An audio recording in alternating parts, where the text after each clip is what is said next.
Sydney Morning Herald newspaper says that Australian Prime Minister Kevin Rudd has denounced the unfettered capitalism of the past 3 decades and has called for a new era of social capitalism in which government intervention and regulation feature heavily. The headline is Time for a New World Order. Notice he calls it social capitalism. I've been saying for years that what is developing is a worldwide system of communist capitalism. In fact, just a few months ago, a friend of mine told me in a private conversation, Rick, you shouldn't use that phrase. That makes you look radical.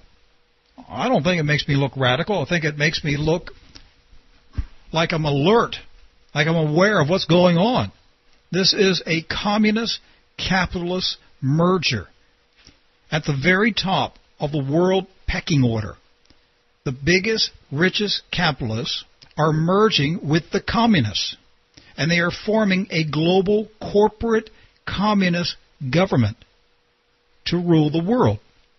And so the Australian Prime Minister is calling for a new world order based on social capitalism.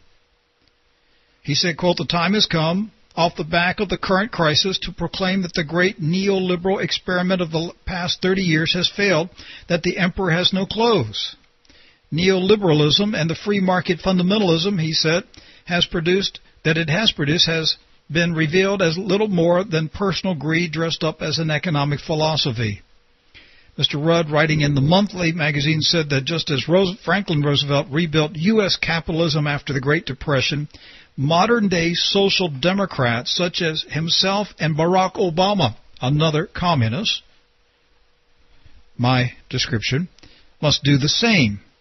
But he argues that, quote, "minor tweakings of the long-established orthodoxies will not do," end of quote, and advocates a new system that reaches beyond the 70-year-old interventionist principles of John Maynard Keynes. A system, he said, of open governments regulated by an activist state, and one in which the state intervenes to reduce the greater inequalities that competitive markets will inevitably generate. He urges a new contract for the future that eschews the extremisms of both the left and the right. Another socialist capitalist, Gordon Brown, Prime Minister of Great Britain.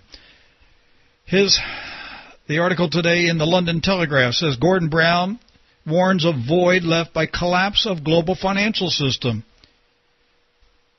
Gordon Brown says the collapse of the large swaths of the global financial system has left a void into which global organizations such as the International Monetary Fund will have to step in, says Brown. Brown warned of the void left by the collapse of global financial institutions at the World Economic Forum, which closed days ago in Davos, Switzerland, as he unveiled the outline for the forthcoming Group of 20 meeting in London in April. Pay attention, this is the big one that's coming up. The G20 summit will be in London in April. They're building. Remember, I told you about a month ago, there's going to be a build-up of propaganda calling for a new world order as they approach this G20 meeting in April. Let me go back to the story, London Telegraph. As he unveiled the outline for the forthcoming Group of 20 meeting in London in April, the Prime Minister said it was essential that international institutions are beefed up in response to the financial crisis. The need to create a global financial regulation system, there you go, will be one of the main topics on the agenda for the meeting. I am shocked. I'm surprised. I didn't think that they would bring it up.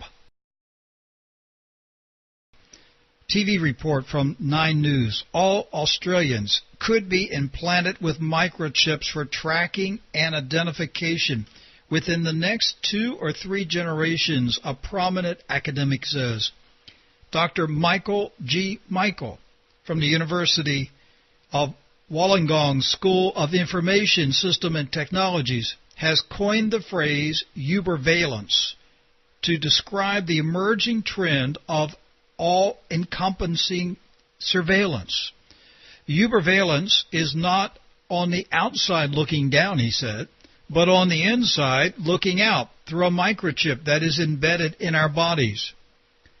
The article says microchips are commonly implanted in animals to reveal identification details when scanned.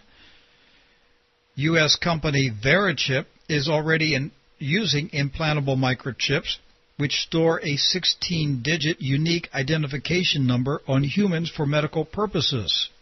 A spokesman for the company said, quote, "Our focus is on high-risk patients and our product's ability to identify them and their medical records in an emergency." The Verichip spokesperson said, "We do not know when or if someone will develop an implantable microchip with GPS technology, but it is not an application we are pursuing."